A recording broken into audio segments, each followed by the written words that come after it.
आयुर्वेद के दर्शन और आयुर्वेद के विज्ञान को लेकर के हम बहुत सारी चीज़ें आपको बता रहे हैं जो आपके जीवन के लिए, आपके परिवार के लिए बहुत ज़रूरी है। हमने इससे पहले चर्चा की कि किस तरह से दूध हमारे लिए लाभकारी हो सकता है, किस तरह के दूध को किस तरह से हमको सेवन करना चाहिए।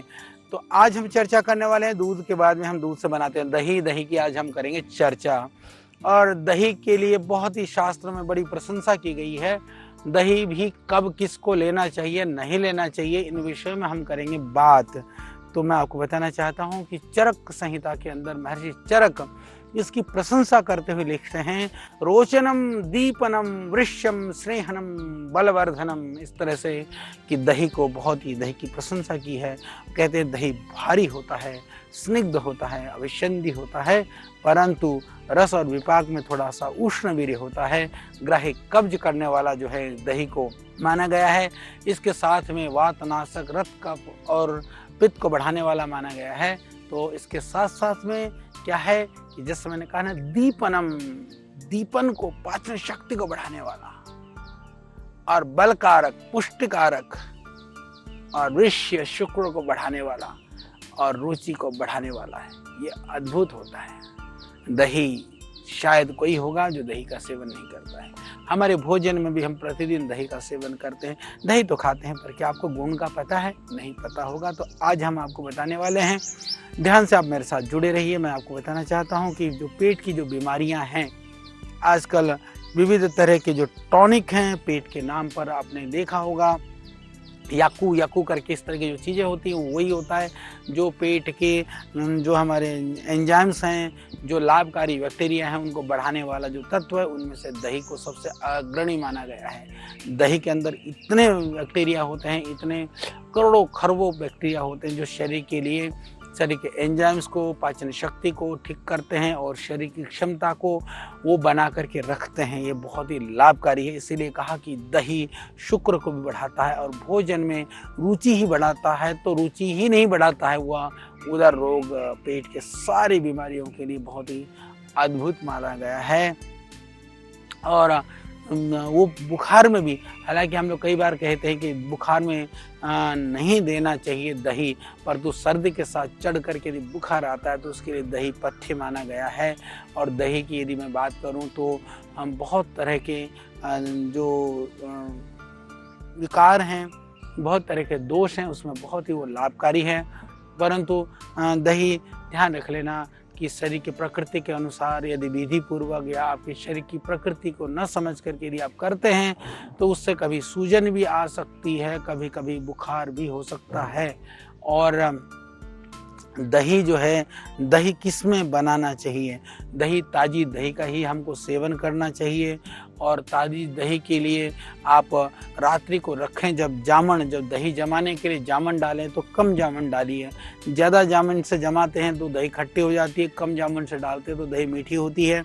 और मिट्टी के बर्तन में यदि आप दही को जमाते हैं, जैसे बंगाल में खाई जाती है मिष्टी दोही, तो मिष्टी दोही होती है वो बहुत ही अच्छी होती है, स्वादिष्ट होती है। उसमें दूध में मीठा डाल करके उसको जमा देते हैं, वो भी स्वादिष्ट है। और वैसे जो सामान्य दही है, उस दही को भी आप यदि मान लीजिए मिट्टी के बर्तन को सर्वोत्तम माना गया है, उसके बाद में दही जमाने के लिए सर्वोत्तम माना गया है लकड़ी के बर्तन। तो दही को रात को या तो आप मिट्टी के बर्तन में दही को जमाइए या फिर आप उसको लकड़ी के बर्तन में दही को जमाएं। जमा करके ताज़ी दही का ही आप सेवन करें। और दही में यदि आपको कफ बनता है, बलगम रहती है शरीर में, तो उसके लिए आपको ज़रूरी आप थोड़ा सा काली मिर्च, सौंठ, नमक वगैरह डाल लें। वैसे शरीर की पुष्टि के लिए, तुष्टि के लिए, ताकत के लिए आप जो है दही को मीठे के साथ ले सकते हैं। दही आप नाश्ता में खा सकते हैं, दही आप मध्याह्न के भोजन में खा सकते हैं। पर अब मेरा निवेदन है कि दही की रात को नहीं खाना है। आयुर्वेद में रात्रि में दही सेवन के लिए रात्रो दधी न भुंजित कह करके रात्रि को दही सेवन का बिल्कुल ही निषेध किया है। इसलिए कृपा कर करके रात्रि को दही आपको नहीं खाना है। बस इतना आपको ध्यान रख लेना है। दही बच्चों से लेकर के बूढ़े तक ले सकते हैं, जिनको ज़्यादा कफ हो, ज़्यादा सर्दी की बीमारी हो, या फिर आपके गले में खराश और खराबी हो, तो कृपा कर करके आप दही नहीं लेना है। और इतना ही नहीं, दही के लिए अभी इतना रिसर्च हुआ है, दुनिया में सबसे स्वस्थकर भोजन में दही की गणना की गई है। इसलिए दही का सेवन करिए, उचित मात्रा में, उचित समय पर कीजिए। बात करते हैं दही की मलाई। दही के ऊपर जो मलाई लगती है उस मलाई को कहा बहुत ही बलकारक होता है, वृष्य होता है, अत्यंत शुक्र को बढ़ाने वाला होता है और बवासीर वगैरह में भी वह बहुत ही लाभकारी होता है। अब हम बात करेंगे दही का पानी। एक तो होता है छाछ, एक होता है दही का पानी। जब हम दही जमाते हैं तो कभी कभी आपने देखा होगा दही जमने के बाद भी उसमें थोड़ा सा पानी अलग से तैरना शुरू कर देता है। उसको दही के पानी को मस्तु कहा है। मस्तु के रूप में कई लोग छाछ को भी लेते हैं, पतले दही के पानी को भी लेते हैं। एक चीज़ तो दही प्राकृतिक रूप से उसमें से जो पानी अलग हो जाता है, वैसे आयुर्वेद में देखें तो उसको मस्तु कहा गया है। परंतु थोड़ी दही लेकर के उस दही में यदि पानी से मथ करके बिल्कुल पतला छाछ बना लेते हैं तो आयुर्वेद में कई बार हम उसको भी मस्तु कहते हैं। तो उसको कहा है लघु होता है, दीपन होता है, पाचन शक्ति को बढ़ाने वाला होता है, परंतु वह थोड़ा सा ग्राही होता है, मल को बांधने वाला होता है। मल को बांधने का अर्थ हम इसको कब्जकारक भी कह सकते हैं। वायु का जो है अनुलोमन करता है, स्रोतस को शुद्ध करता है और मल पदार्थों का अनुलोमन करता है। और दही में से जब हम मक्खन निकाल देते हैं तो उसको कहा कि वह थोड़ा सा विष्टम भी होता है। मक्खन निकालने का तात्पर्य है कि ऊपर की मलाई को हटा देना। मक्खन तो क्योंकि दही में से मक्खन नहीं निकालते हैं, फिर तो छाछ बन जाएगा, मट्ठा बन जाएगा। परंतु दही में से भी हटा करके जैसे दही रहता है जिसके अंदर जैसे आजकल हम लोग क्या करते हैं कि दूध में से भी फैट को अलग कर देते हैं। जो जीरो जिससे कहते हैं ना, जो टोंड वाली जो दूध होती है, बिना मलाई वाली दूध होती है, उसको आयुर्वेद के अंदर बहुत अच्छा नहीं माना गया है। परंतु सिर्फ एक ही रोग के चीज़ में दस्तों के लिए लाभकारी माना गया है। जिसको जो कुछ भी हजम नहीं होता है उसके लिए लाभकारी माना गया है। परंतु थोड़ा सा वो वायु को बढ़ाने वाला होता है, ज़्यादा ताकत देने वाला नहीं होता है, क्योंकि उसमें से यानी आपने मलाई निकाल दी, यानी मक्खन निकाल दिया, उसकी जो स्निग्ध पदार्थ था वो निकल गया तो वो कम काम करेगा। इसी तरह से जो पूरी तरह से जमा हुआ दही ना हो तो उसका सेवन के लिए निषेध किया गया। यानी कि कच्ची दही जो है, कई बार आपने देखा होता है आप दही जमा रहे होते हैं, दही जमा नहीं, आधा पक्का जमा है, आधा जमा है, तो वह उसको कहा कि ये अभिसंधि होता है, ये हानिकारक होता है, इससे हमारे स्रोतों को अवरुद्ध करता है, ये वोमिटिंग भी कर सकता है, दस्त भी लगा सकता है, पेट भी खराब कर सकता है, पेट में जो है भारीपन भी ला सकता है, पेट के अंदर जो है वह आपको गुड़गुड़ गुड़गुड़ की आवाज़ भी आ सकती है। तो इसीलिए ये ध्यान रखिए कि दही जो है जमा हुआ दही का ही सेवन करें, परंतु रात्रि को सेवन नहीं करें। अब हम सेवन की विधि को मैं और अच्छी तरह से आपको समझाने का प्रयास करता हूं कि दही किस तरह से सेवन करें। आयुर्वेद की ही हम बात कर रहे हैं, आयुर्वेद की चर्चा कर रहे हैं। आयुर्वेद के ढंग से हम आपको बताना चाहेंगे कि आयुर्वेद सख्त निषेध करता है रात को दही खाने के लिए। दही का सेवन करते समय आप कहा कि इसमें थोड़ा सा शहद भी मिला सकते हैं, दही में थोड़ा घी भी मिलाया जा सकता है, दही में आप खांड, शक्कर, बूरा, आप गुड़ का पाउडर भी मिला सकते हैं। यदि आप इस तरह से लेते हैं तो दही में कहा कि थोड़ा आंवला भी मिलाया जा सकता है। आयुर्वेद का लवण भास्कर चूर्ण बढ़िया बना हुआ तो अद्भुत रहता है, हिमोष्टक चूर्ण भी अच्छा रहता है। इसको मिला करके कुछ ना कुछ मिला करके लेना चाहिए। कुछ लोग नमक भी मिला करके लेते हैं, पर नमक थोड़ा कम मिलाइएगा। थोड़ा जीरे को भून करके मिलाइए, जीरा भून करके दही में डाल दिया जाए तो बहुत ही अद्भुत रहता है। कुछ लोग थोड़ा अजवाइन को भी भून करके डालते हैं। ध्यान रहे आयुर्वेद के अंदर ये उल्लेखित है कि दही को प्लेन नहीं लेना है, उसमें ज़रूर मिला करके कुछ तब दही का सेवन करना है। तो ये आप ध्यान रखिए। और दही को गर्म कर करके खाने का निषेध है। तो दही में धूप में हो, चाहे दही जमाने के लिए तो सर्दी में थोड़ा धूप में रखा जा सकता है, परंतु धूप से या आग से गर्म कर करके दही को कतई भी मत खाना। हालांकि आप कहेंगे जी हम जब कढ़ी बनाते हैं तो दही को तो पकाते हैं, तब दही को नहीं पकाते हैं, तब हम छाछ को पकाते हैं, मट्ठे को पकाते हैं। तो दही को सीधा नहीं पकाना चाहिए, दही को गर्म नहीं करना चाहिए। छाछ को आप पानी डालने के बाद, दही में पानी डालने के बाद, उसको फेंटने के बाद में फिर आप पका सकते हैं। ये बड़ी रहस्य की बात है। आप कहेंगे जी दही को पकाने में और छाछ को पकाने में क्या फ़र्क है? तो ये निश्चित रूप से फ़र्क है। ये हमारे शरीर के दोषों को बढ़ाने में, घटाने में, हमारे शरीर में विविध तरह की लाभों को देने में या न देने में इसका ये कारण बनता है, इसलिए आपको समझना ज़रूरी है। और क्योंकि जो हमारा दही को कफ के साथ में पित्त कारक माना गया है, यानी कि बड़ी विचित्र बात है कि बहुत ऐसे कम द्रव्य हैं जो कफ के साथ पित्त को, क्योंकि परस्पर विरोधी गुण होता है। जो पित्त कारक होता है वह कफ का नाशन करता है, जो कफ को बढ़ाता है वो पित्त को घटाता है, पर दही थोड़ा सा कफ और पित्त को भी थोड़ा बढ़ाता है। इसीलिए ग्रीष्म, वसंत और शरद ऋतु में दही का सेवन थोड़ा सा निषिद्ध कहा गया है। इनकी बहुत ज़्यादा गर्मी में, लोग कहते हैं गर्मी है दही खाओ, हम कहते हैं कि गर्मी में नहीं, थोड़ा सा कम गर्मी में दही का सेवन करना चाहिए, क्योंकि कफ को बढ़ाता है, इसलिए वर्षा में भी बचना चाहिए।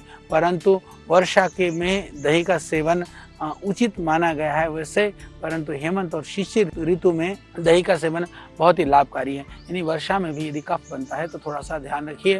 तो दही में पानी डाल करके जब लस्सी बनाई जा सकती है तो लस्सी बना करके आप छाछ बना करके भी, यानी जो लस्सी और छाछ में फ़र्क ये है, लस्सी या दही में कम पानी डाल देते हैं तो लस्सी हो जाती है, जो पंजाब वगैरह में ज़्यादा पी जाती है, हरियाणा में ज़्यादा पिया जाता है, वहाँ पर गाढ़ी लस्सी चाहिए। और वो बिल्कुल एकदम जैसे कहते हैं ना, लस्सी में यदि उसमें चम्मच भी डाल दो तो एकदम चम्मच खड़ा हो जाए, ऐसे इस तरह की लस्सी चाहिए। उचित मात्रा में उसमें भी थोड़ा लवण डाल लेना, शहद डाल लेना, लवण भास्कर डाल लेना, उसमें भी जीरे को भून करके डाल लेना, थोड़ा अजवाइन को भून करके डाल लेना, जिन भी द्रव्यों को डालना चाहे डाल करके ले लेना। और कढ़ी और रायता के रूप में भी लस्सी बनाने के बाद भी बनाई जाती है, इसका प्रयोग भी कर सकते हैं। बात करते हैं तक्र की। तक्र, यदि दही कम, दही में ज़्यादा लाभ पाना है तो आप तक्र बना करके पीजिए। लस्सी की जगह आप मट्ठा बना करके पी लीजिए।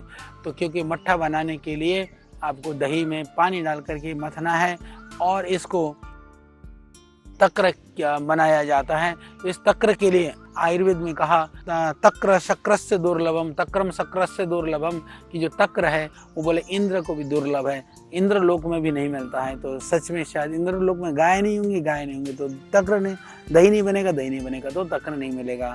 तो ये धरती लोक में ही गाय हैं, इसलिए गायों का संरक्षण करिए, इसलिए गौ को गौ माता कहा गया है।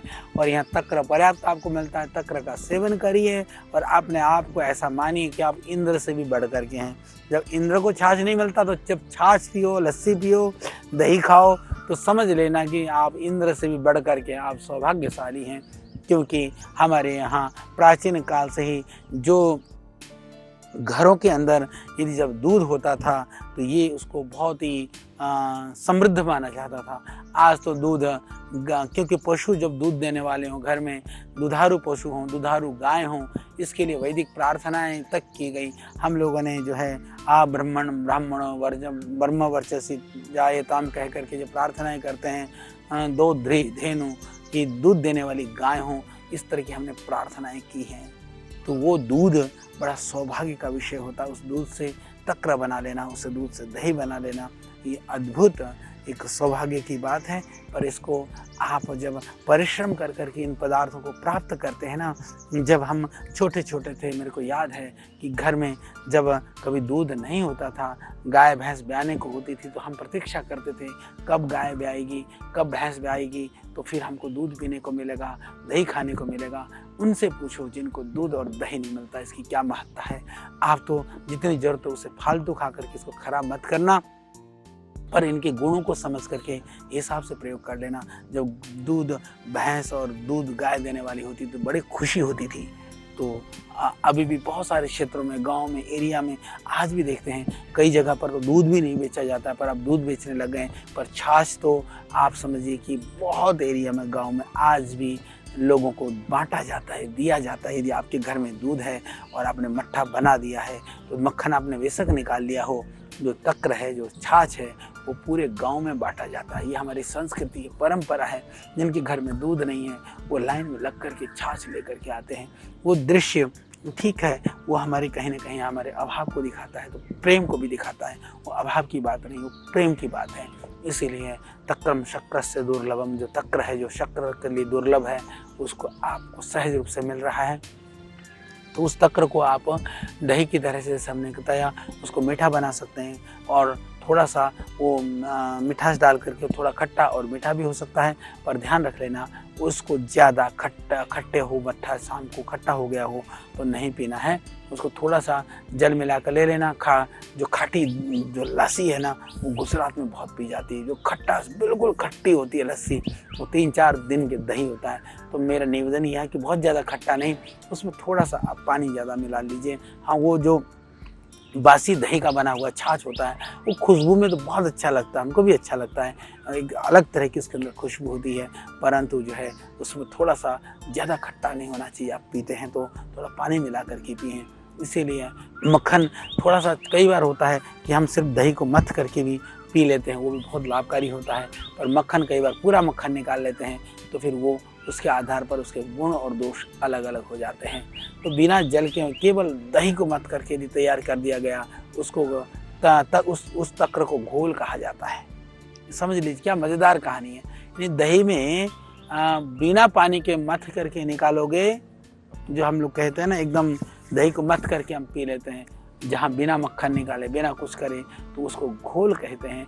जब उसके अंदर 1/4 पानी मिला देते हैं तो वो तक्र संज्ञा हो जाता है, और आधा जल और आधी दही पानी मिला करके जब बना लेते हैं तो उसको कहा उदश्वित, यानी कि उसको उदश्वित कहा गया है आयुर्वेद के अंदर।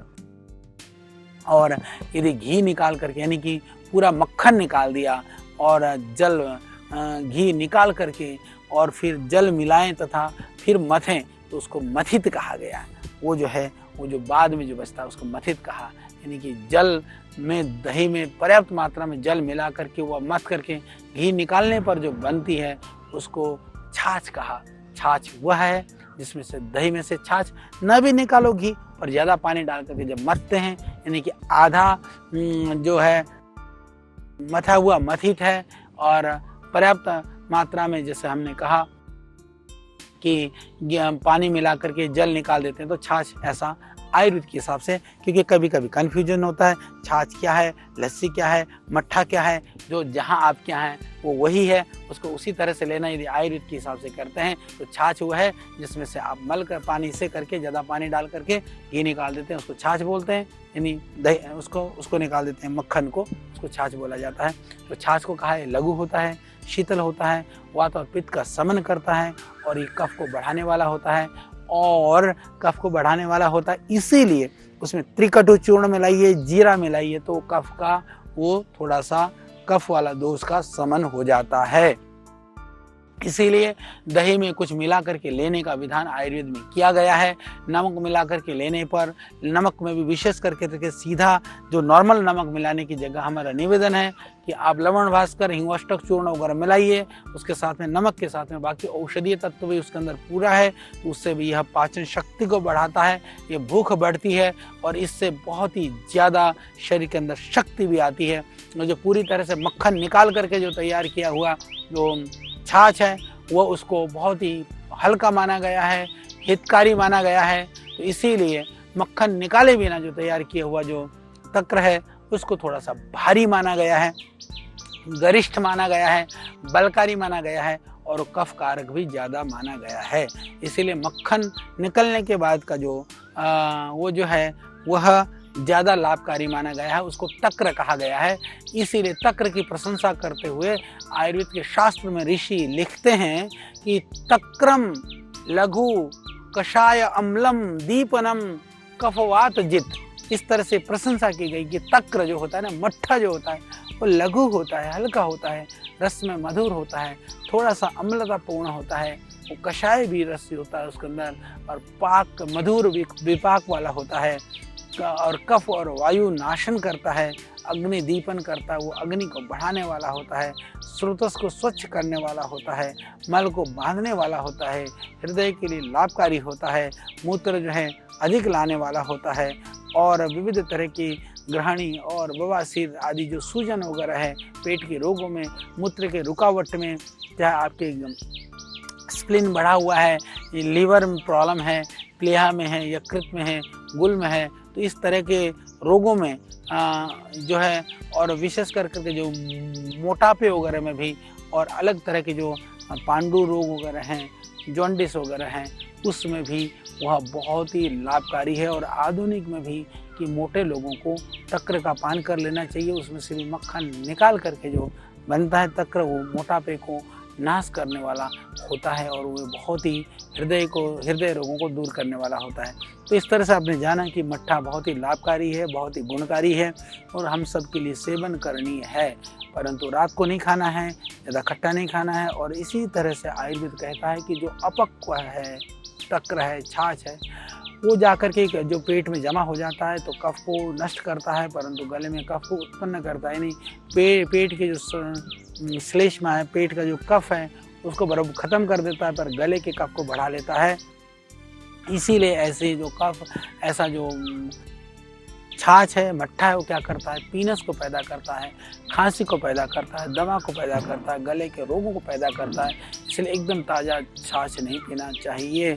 कफ और वात रोगों में तक्र को आयुर्वेद में उत्तम औषधि माना है। देखिए बड़ी विचित्र बात है, वो कई जगह पर औषधि की बात की गई है और कई जगह पर कहा कि यदि आपने गलत ढंग से प्रयोग किया तो कफ को भी बढ़ाएगा। इसलिए सावधानी के साथ में जिस तरह से वर्णन किया है उस तरह से हम एक ही द्रव्य से विविध तरह के लाभ ले सकते हैं। इसलिए तक्र को भी अलग अलग औषधि द्रव्यों के साथ में उसके गुण भी अलग अलग हो जाते हैं।